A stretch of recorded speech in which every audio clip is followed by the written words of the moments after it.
It was a Wednesday in late August when I found him. The kind of day where the air feels like it's pressing down on you, hot, humid, sticky. I remember thinking it was too hot to even drink coffee that morning. I'd swapped it out for a bottle of water and was halfway through it when the call came over the radio. Unit 4-7, possible abandoned vehicle behind the old Everhart Plaza. Caller says it's been sitting there for days. Might be something inside. I was only a couple blocks away. Everhart Plaza was once a thriving shopping strip, now mostly shuttered, with weeds growing up through the cracks in the parking lot. The only folks that passed through anymore were either loitering or cutting through. I turned down my music, flipped on the lights for visibility, and headed over. When I pulled in, I saw the car immediately. A white Buick LeSabre, early 2000s model, oxidized paint, one tire half flat. It was tucked around the back near the dumpsters. Easy to miss unless you were really looking. I did a slow roll past it, noting the expired plates, then parked a short distance away. Something about it didn't sit right. As I walked up, I noticed the rear window was cracked open just enough to make you wonder why. I peered inside. Empty food wrappers on the passenger seat. Soda bottles. A baby blanket crumpled in the back. And then I saw him. He was lying there across the back seat, motionless. For a second, I thought he might be dead. His body was stretched out, ribs faintly visible under his coat. A bulldog, tan and white, heavy jowls, big paws. I tapped the window gently and he flinched, his head jerking up. Our eyes met through the glass, and I swear, in that one moment, I felt a kind of connection that still sticks with me today. He didn't bark or growl, just looked at me with these huge, exhausted eyes. His tongue hung out, dry and cracked. I could see how much he was suffering, heat exhaustion, dehydration, probably hadn't eaten in days. The smell hit me when I got closer. That mix of urine, sweat, and desperation. I radioed dispatch immediately. This is Unit 4-7. I've got a live dog in the back of this abandoned vehicle. It's critical. Need animal control and EMS for possible heat distress. There was no time to wait. I grabbed my baton and wedged it between the window and frame, popped the lock, and opened the rear door. The heat that spilled out was unreal, like opening an oven. I knelt down and tried to coax him toward me. He was too weak to move. "Come on, buddy," I said softly, trying to hide the urgency in my voice. "Let's get you out of here." I ended up sliding my arms underneath him and lifting him out. He didn't resist, just let out a low, rasping breath, his head resting against my arm. His body was burning up. I carried him to the back of my cruiser and laid him on a blanket I kept there for accident victims. I poured water into a bowl and held it out. He sniffed, licked once, and then went at it like his life depended on it, because it did. Animal control arrived 10 minutes later. They checked him over and loaded him into their van gently, giving him fluids through a portable IV. I stood by, hands on my hips, watching him go. I didn't know why it bothered me so much. I'd seen animals neglected before. But there was something about this one. The way he looked at me. The way he didn't try to fight. Just surrendered, like he was hoping someone might finally notice him. That night, I couldn't shake it. I called the local shelter where they took him, small, underfunded, but full of good people. A woman named Karen answered and told me they'd named him Benny, since he didn't have tags or a chip. "He's hanging in there," she said. "It's touch and go. Poor guy's severely dehydrated and has some skin infections. But he's a fighter." I asked if I could visit. She said yes. The next afternoon, I was off duty and drove over. Benny was in a back room, lying on a cooling mat, hooked up to fluids. His eyes were open this time, and when I stepped into the room, he lifted his head slightly. Karen smiled when she saw me. "He remembers you," she said. "He hasn't looked at anyone else like that." I knelt down and scratched behind his ear. "Hey, big guy." His tail thumped once against the mat. Just once. But it meant everything. Over the next few days, I visited every chance I got. I brought him cooked chicken and a squeaky toy that he didn't quite know what to do with at first. He was slow to recover, but you could see it, the way his eyes brightened, the way he started to lift his head when I walked in. After a week, I asked what would happen once he was stable. "Well," Karen said, "he's technically a stray. If no one claims him in 30 days, he goes up for adoption." I didn't hesitate. I'll take him. Karen gave me a look I'll never forget, surprised, then softened by something like relief. You sure? Bulldogs can be a handful. Expensive too. I nodded. I'm sure. The adoption was finalized 3 weeks later. By then, Benny could walk, albeit with a slow, heavy gait. His skin was healing. His fur was still patchy in places, but the vet said with care and diet, it had come back fine. I brought him home in the front seat of my cruiser, windows down, country music playing low. He leaned his head against the edge of the window and let the breeze hit his face. I remember thinking he looked almost content. That first night, he slept at the foot of my bed. Didn't make a sound, didn't ask for anything, just curled up and sighed, the kind of sigh that makes you feel like maybe he knew this was his second shot. Over the next few weeks, we got used to each other.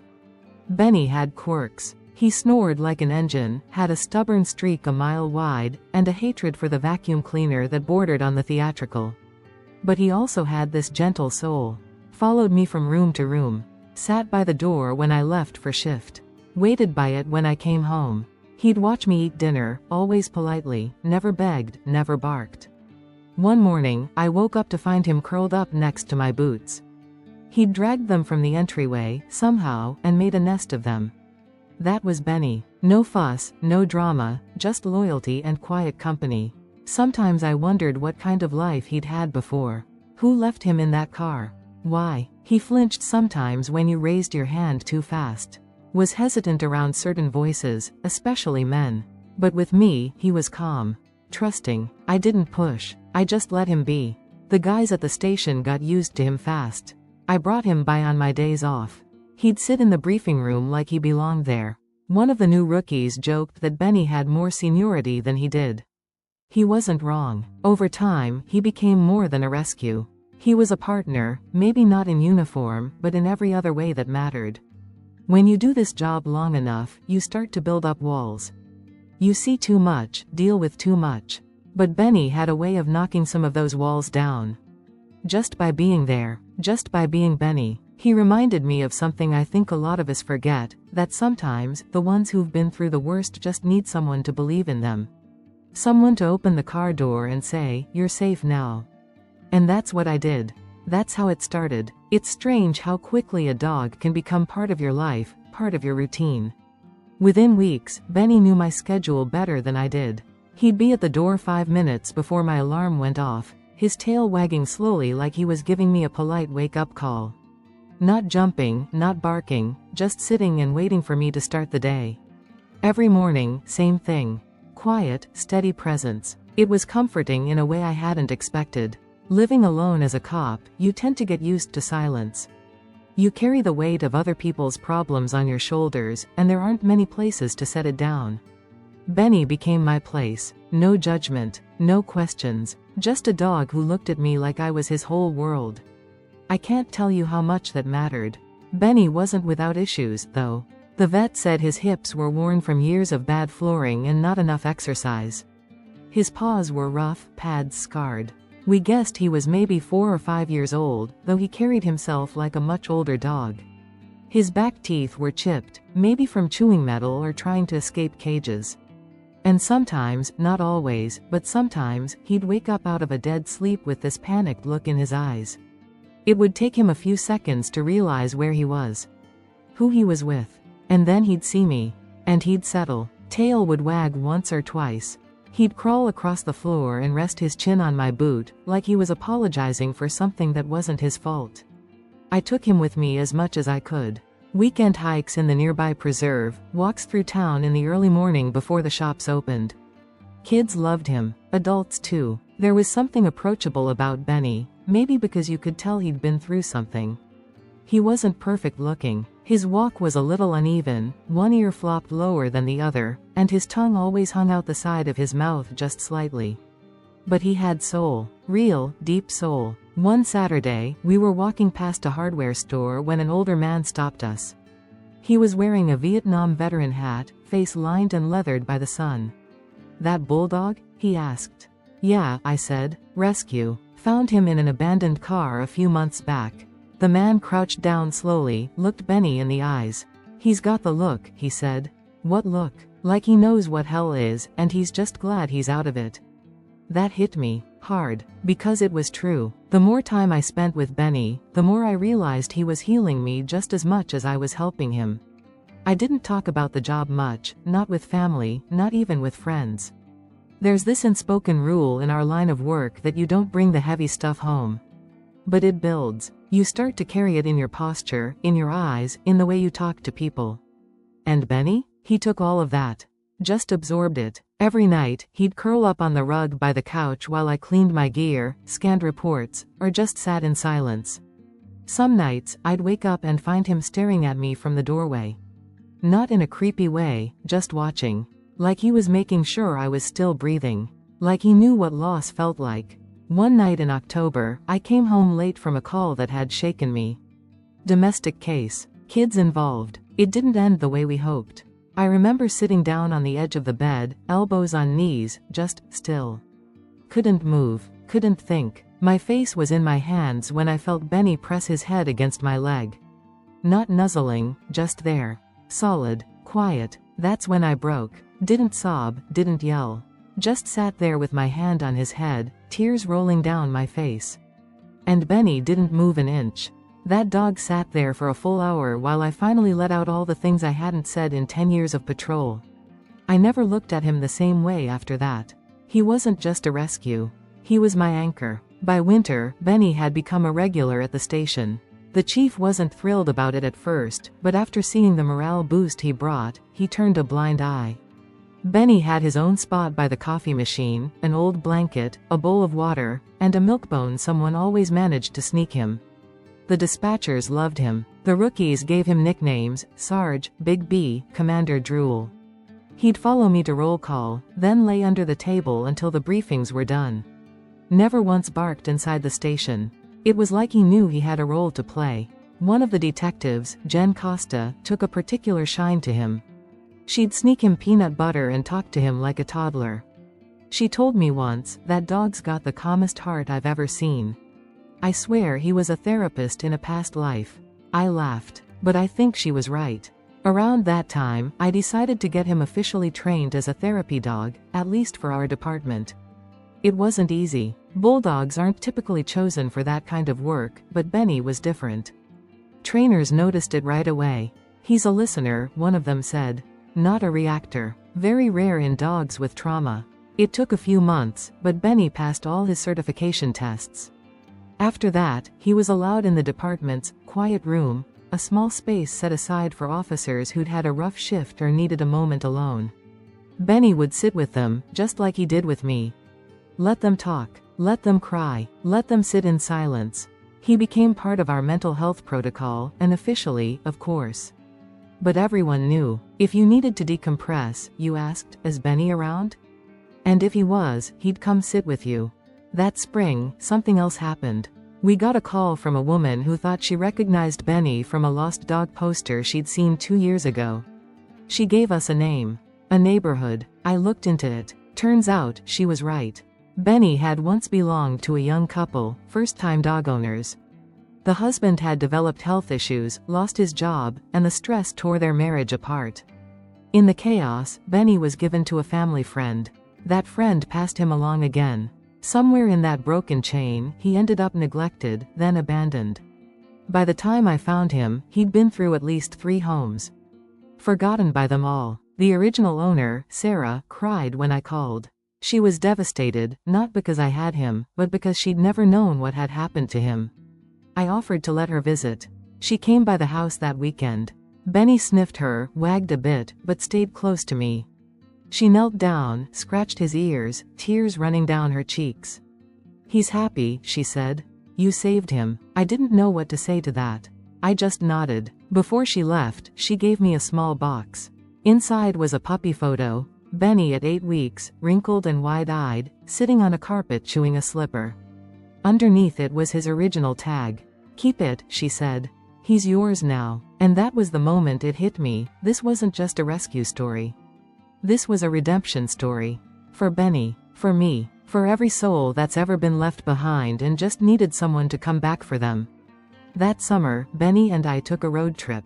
Just the 2 of us. drove up through the Adirondacks, slept in a cabin by a lake. He laid on the porch every morning, sun on his back, watching ducks waddle by like it was his job to guard the universe. I took 100 pictures. None of them did him justice. He was slowing down a bit by then.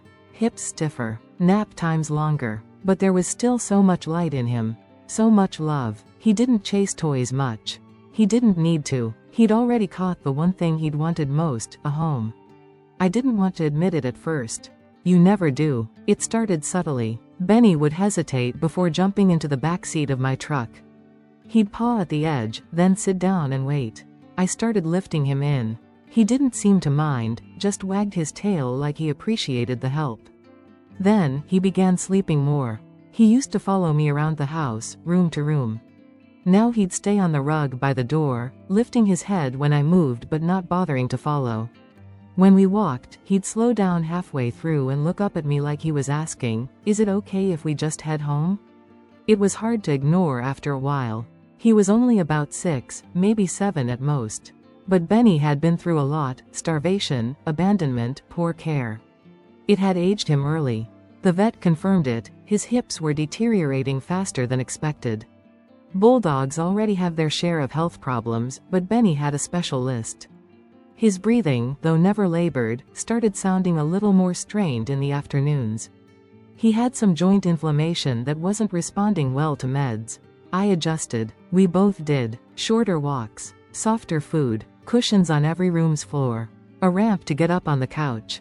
He still had good days, tail wags, the occasional burst of energy when I came home from a long shift.